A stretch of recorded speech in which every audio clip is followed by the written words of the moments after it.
श्री सीताराम, जय माता दी। शिखावस्थी के चैनल में आप सभी का स्वागत है। मैं हूं शिखावस्थी। नवरात्रि के 5वें दिन माता दुर्गा की 5वीं शक्ति मां स्कंद माता की पूजा की जाती है। मान्यता है कि स्कंद माता की पूजा करने से व्यक्ति को संतान सुख की प्राप्ति होती है। इसके साथ ही जो व्यक्ति स्कंद माता की पूजा करके उनकी कथा को सुनता है तो उसे माता सुख समृद्धि का आशीर्वाद देती हैं, उनकी संतान की सदैव रक्षा करती हैं, दीर्घ आयु प्रदान करती हैं। स्कंद माता की कथा क्या है, उनका प्रिय भोग क्या है, प्रिय रंग क्या है, तो स्कंद माता की कथा और उनसे संबंधित बहुत सारी जानकारी आपको इस वीडियो में प्राप्त होगी। वीडियो लास्ट तक देखिएगा। अच्छा लगे तो लाइक कमेंट शेयर कीजिए। चैनल पर पहली बार आए हैं तो चैनल को सब्सक्राइब जरूर कीजिए। स्कंद माता हिमालय की पुत्री पार्वती, इन्हें माहेश्वरी और गौरी के नाम से भी जाना जाता है। पर्वतराज हिमालय की पुत्री होने के कारण पार्वती भी कही जाती हैं। इसके अलावा महादेव की पत्नी होने के कारण माता को माहेश्वरी के नाम से भी जाना जाता है और गौर वर्ण होने के कारण माँ को गौरी भी कहा जाता है। माता को अपने पुत्र से अति प्रेम है। यही कारण है कि माँ को अपने पुत्र के नाम से पुकारा जाना उत्तम लगता है। भगवान स्कंद यानी कार्तिकेय की माता होने के कारण देवी के इस 5वें स्वरूप को स्कंद माता के नाम से जाना जाता है। इस दिन पूरे विधि विधान से माता स्कंद माता की पूजा उपासना करने से परिवार में सुख समृद्धि बनी रहती है। पुराणों में इन्हें कुमार और शक्तिधर कहकर भी इनकी महिमा का वर्णन किया गया है। इनके विग्रह में भगवान स्कंद बाल रूप में माता की गोद में विराजित हैं या कमल के आसन पर विराजमान रहती हैं, तो इसीलिए माता को पद्मासनी के नाम से भी जाना जाता है। स्कंद माता की व्रत कथा।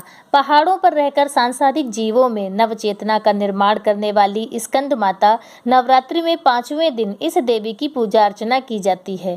कहते हैं कि इनकी कृपा से मूढ़ भी ज्ञानी हो जाता है। स्कंद कुमार कार्तिकेय की माता के कारण इन्हें स्कंद माता के नाम से जाना जाता है। इनके विग्रह में भगवान स्कंद बाल रूप में इनकी गोद में विराजित हैं।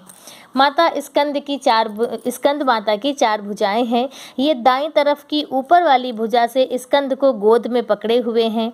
नीचे वाली भुजा में कमल का पुष्प है। बाईं तरफ ऊपर वाली भुजा में वर मुद्रा में है और नीचे वाली भुजा में माता कमल का पुष्प धारण किए हैं।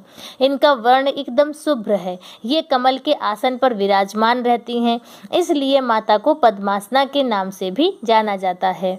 माता का वाहन सिंह है। शास्त्रों में स्कंद माता का काफ़ी महत्व बताया गया है।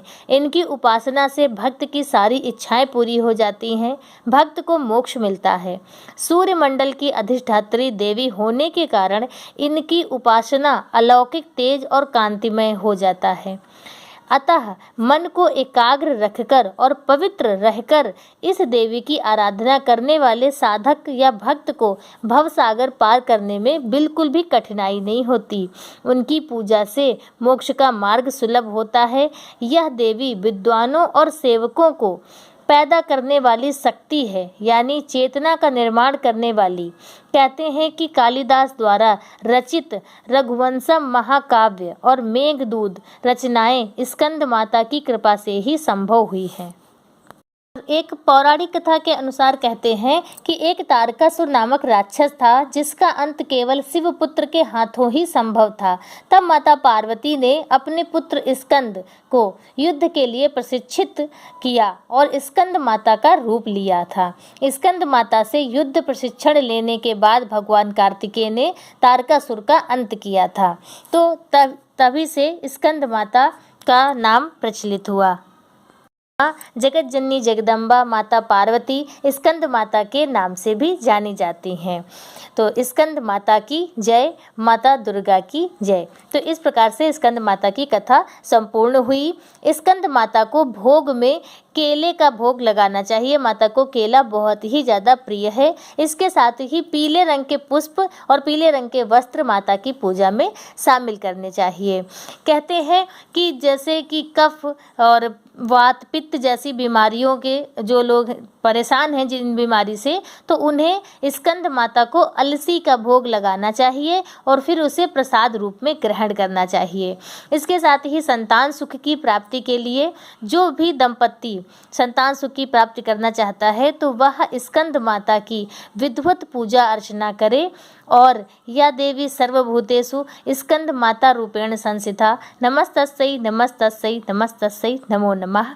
इस मंत्र को बोलें और इसके साथ ही माता भगवती पर बेलपत्र जरूर अर्पित करें, तो इससे आपकी मनोकामना माता जगत जननी जगदम्बा बहुत जल्द पूर्ण करेंगी।